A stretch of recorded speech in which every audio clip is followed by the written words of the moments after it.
السلام علیکم، آداب عرض۔ میرا نام آفاق یوسف ہے، میں وکیل ہوں۔ میری عمر تقریباً 57 برس ہونے والی ہے۔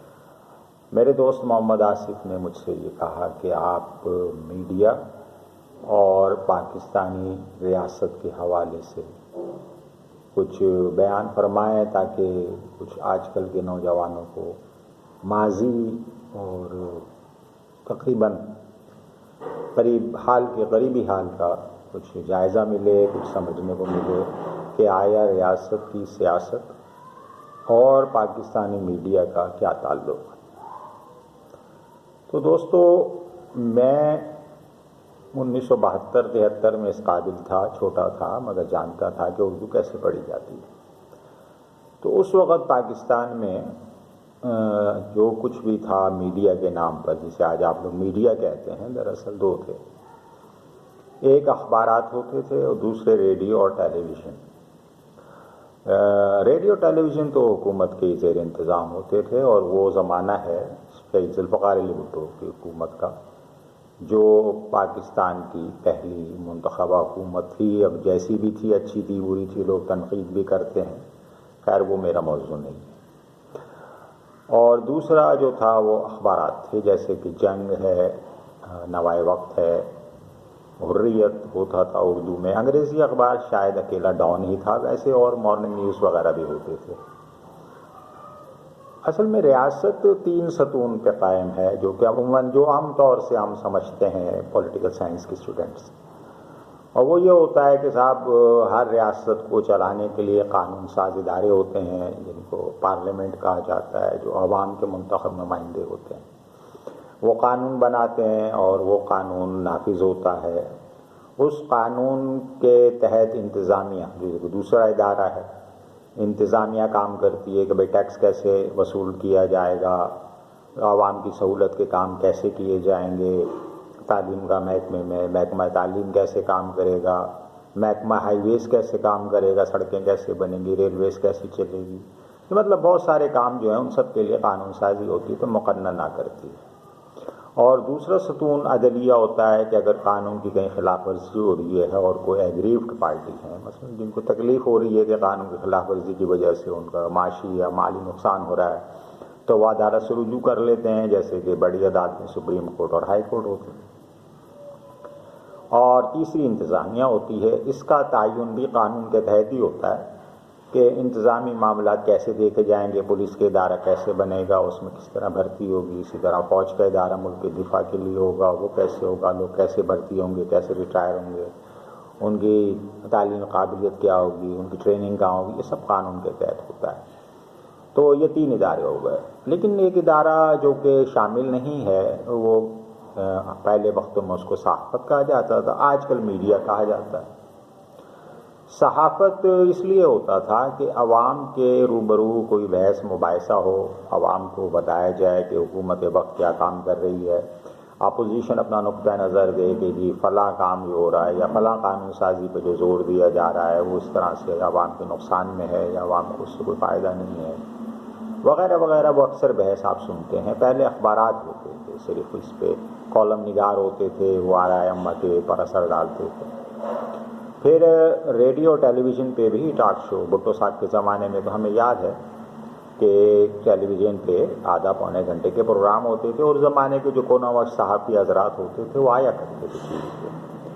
اب وہ حکومت کے حق میں بھی بولتے تھے، خلاف بھی ہوتے تھے۔ وہ خیر وہ تھوڑا سا ایک چھوٹا سا پیریڈ ہے جو میری یادداشت میں ہے۔ بعد میں پاکستان کے اندر جو میڈیا کا جو اور شعبہ ہے، جو آج کل کے نوجوان دیکھتے ہیں، جیسے کہ انٹرنیٹ ہے، سوشل میڈیا، فیس بک، یوٹیوب، واٹس ایپ، یہ سب چیزیں تو ابھی کی باتیں ہیں، نہ پہلے یہ نہیں ہوتا تھا۔ ٹیلی ویژن جو تھا اس کے کنٹرول حکومت کو تو تھا، لیکن بہرحال تھوڑی بہت آزادی تھی، اپوزیشن بھی اپنے بیان کر دیتی تھی، آ جاتی تھی، ان کی بھی کوریج ہو جاتی تھی۔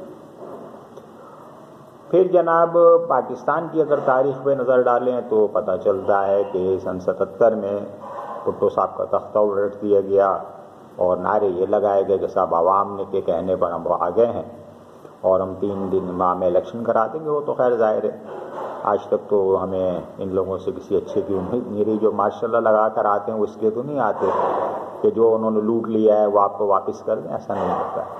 لیکن اب ان کو اپنی رائے عامہ بنانی تھی, تو چنانچہ انہوں نے سخت کنٹرول کیا پریس پہ, اور جس کو کہ صحافت کہتے تھے. اور مجھے یاد ہے کہ جنگ اخبار سن 77 کے زمانے میں ایسے بھی آتا تھا, 78 کے زمانے میں, کہ کچھ حصے جہاں پر کہ کچھ پرنٹ ہونا ہوتا تھا وہ سفید نظر آتے تھے, گویا کہ کوئی چھپنے جا رہا تھا, اس کو روک لیا گیا. پھر جناب آپ کے 80 کے زمانے میں اسلام کی طرف بہت زیادہ ہی توجہ دی جانے لگی, یعنی کہ ہر اخبار پہ جو آپ کو جنگ اور نوائے بخت اور ایکسپریس کے اخبار کے سروا بالکل جو وہ سپر لیٹ کے ساتھ فرمان الہی یا آیت قرآنی آتے ہیں, اسی زمانے سے شروع ہوئی تھی, پہلے ایسا نہیں ہوتا.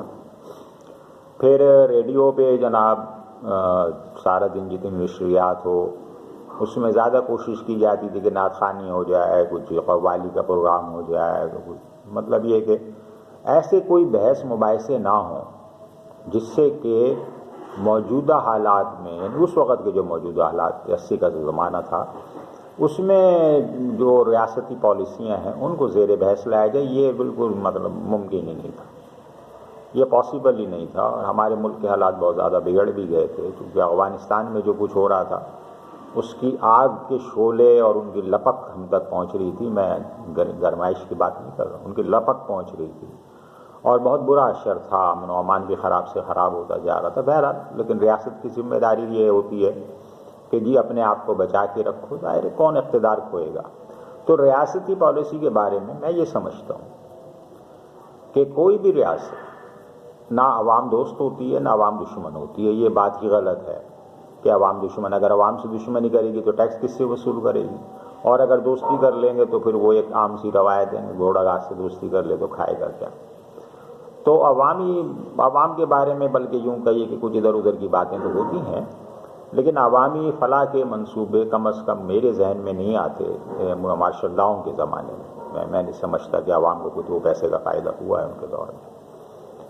اس کے بعد آ جائیے, آپ کا زمانہ آتا ہے 88 کے بعد, جب تھوڑی بہت جمہوریت بحال ہوئی تو بے نظیر صاحبہ نے ایک اور ٹیلی ویژن چینل کا آغاز کیا, پیپلز ٹیلی ویژن نیٹ ورک, جو 1990 میں جب شروع ہوا تو آتے ہی کچھ عرصے بعد اس کا نام بدل کے شالیمار ٹیلی ویژن نیٹ ورک کر دیا گیا, STN.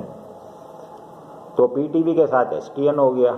پھر FM ریڈیو کا رواج بھی آ گیا, مگر یہ کوشش ضرور کی گئی کہ ان کو بھی کنٹرول میں رکھا جائے, سرکار کے خلاف کوئی بات نہ ہو. تو آگے جب ہم چلتے ہیں تو 92-93 میں خصوصاً کراچی, لاہور, اسلام آباد, بڑے شہروں میں ڈش اینٹینا کا رواج ہوا, اور اس میں اسٹار ٹی وی بہت مشہور ہوا تھا. 1992 کا ورلڈ کپ ہم نے اسٹار ٹی وی پہ ہی دیکھا تھا, اور وہ براہ راست پی ٹی وی سے لیتا تھا اور دکھاتا تھا میچ. یہ تو ہے کرکٹ ورلڈ کپ کی میں بات کر رہا ہوں. پھر تھوڑا اور آگے چلے تو ڈش اینٹینا آ گیا, اور اس ڈش اینٹینا میں عام لوگوں کی پہنچ ہو گئی 94 تک. تو زی ٹی وی اور انڈین چینلز اور یہ وہ پھر مطلب کہ میڈیا بہت زیادہ آزاد نظر آنے لگا, اور یہ ریاست کو بہت ناگوار گزر رہا تھا. پھر جناب 95-96 سے انٹرنیٹ آیا اور ای میل کا رواج ہو گیا. اس سے پہلے تھا دنیا میں, لیکن ہمارے یہاں پاکستان میں غالباً 1995-96 میں یہ ایک کافی لوگوں کی پہنچ میں آ گیا. تو خبریں بھی آنے لگیں, پھر خفیہ باتیں بھی ہونے لگیں, وہ لوگوں کی نظر میں آنے لگا کہ جو ریاست چھپاتی تھی. پھر جناب کیبل ٹی وی شروع ہو گیا, تو کیبل ٹی وی نے جناب آپ کی زی ٹی وی آ گیا, زی نیوز, اسٹار نیوز, بہت سارے انڈین چینلز, BBC, CNN تو خیر بے نظیر صاحبہ ہی دے گئی تھی PTN کے ساتھ, وہ آج تک آتا بھی ہے. تو ریاست کو اس بات سے بڑی تکلیف ہوتی ہے کہ کوئی بات ایسی آ جائے عوام الناس میں زیر بحث جس سے کہ ریاست کے اقتدار پہ کچھ خطرہ جیسا بن جائے, تو وہ ناگوار ہوتا ہے.